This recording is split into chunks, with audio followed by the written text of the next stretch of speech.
What's up guys, Biribiri here again to conclude the comparison vids of the Acqua of the Back arc.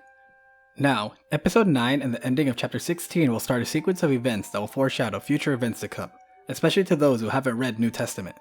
This will be talked about in the video, so let's get right to it. The opening scene of episode 9 continues with the two saints battling it out, but one minor thing that was overlooked in the anime was Kanzaki's amazement at how Acqua was able to use the Divine Mother's mercy. Now, going religious for a second, the Divine Mother's mercy was intended to give the fallen a chance for salvation. Straying away from the path of salvation was a tragedy that God abandoned hope on. The Divine Mother, however, shed tears for the fallen, and wanted to put a chance of salvation in their own hands. The irony with this was Acqua was using this genuine miracle for violence and destruction, without paying any punishment, rather than trying to save, let's say, Toma.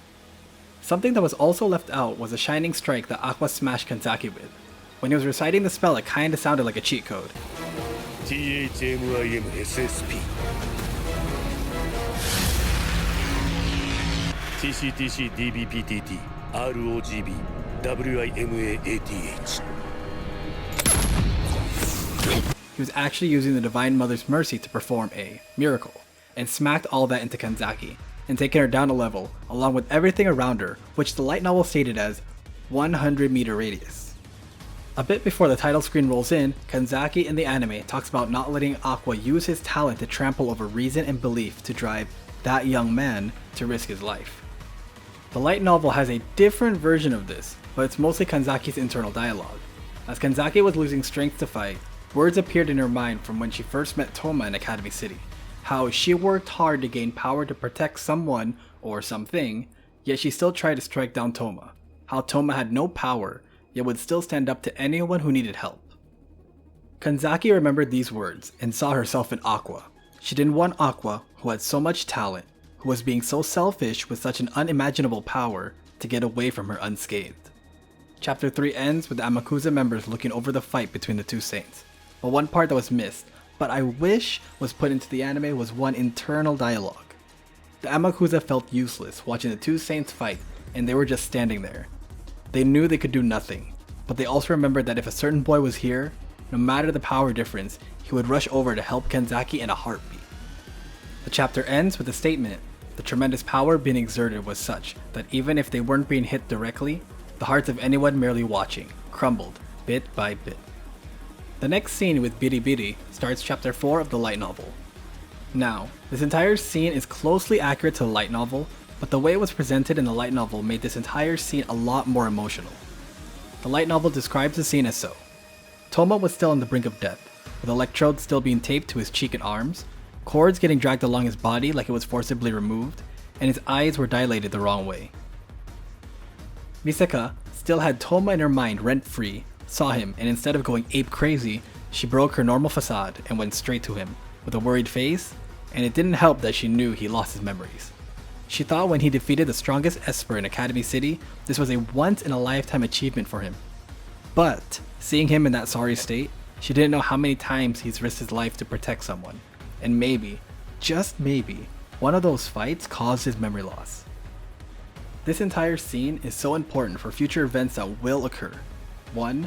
Toma knows that Misaka realized that he lost his memories. 2. Misaka told Toma to rely on her and that she will readily help him as long as he asks, foreshadowing an event later on in New Testament, like the invasion of Hawaii and the Gremlin invasion arc. And 3, the most important, Misaka now understands why she cares so much about Toma.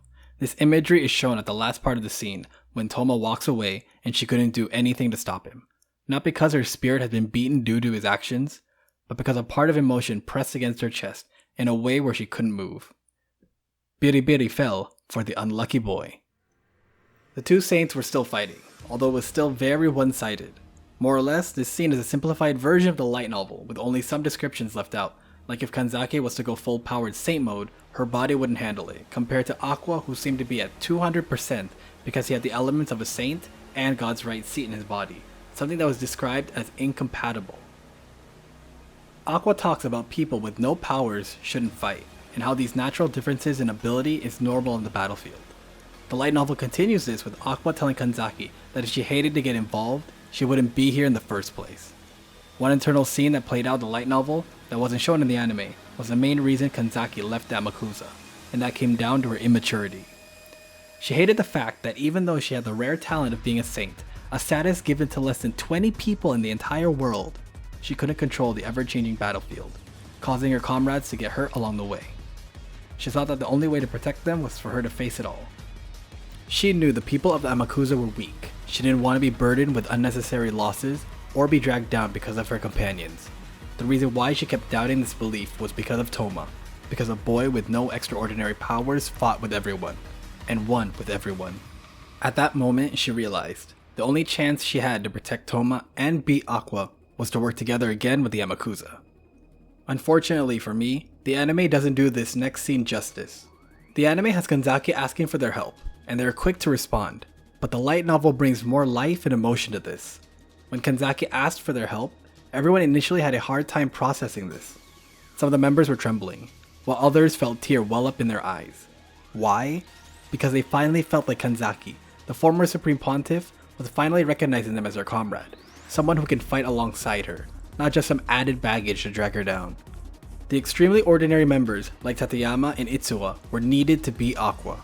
At that moment, no one showed an instance of hesitation. No one rejected her request for help, and when Tateyama gave the go signal, they went straight to the battlefield.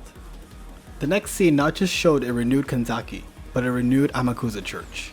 The light novel tells this by saying how Kanzaki had gotten back a power she hadn't believed in before, relying on her friends, and that they are all leaders and a title like Saint is no longer needed.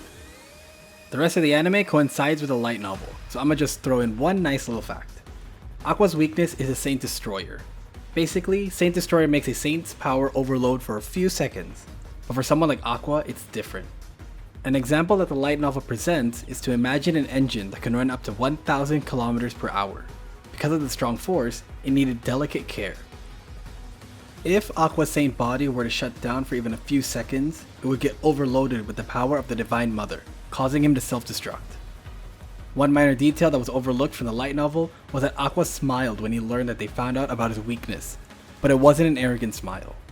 Perhaps he was just happy that his weakness was actually found. One part that could have been changed in the anime was when Toma showed up. The light novel depicts the scene as Acqua using his strongest, destructive move, and the whole area turns to white, affecting everyone's 5 senses.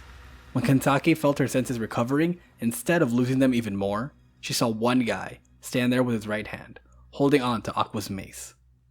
The fight scene ends with a flashback of a point in Acqua's life back in England. This coincides with what happens in the Between the Lines story at the end of each chapter of the light novel. I will try to make a separate video about this later on, since this is also an important storyline going into the next arc. More or less, it talks about the beginnings of William Orwell, before he became Acqua of the Back.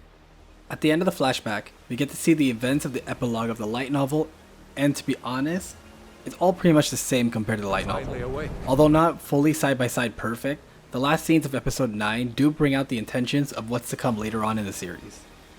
And that concludes the Acqua of the Back arc. If you guys enjoyed that, you are very much welcome. And if you didn't, well, I tried.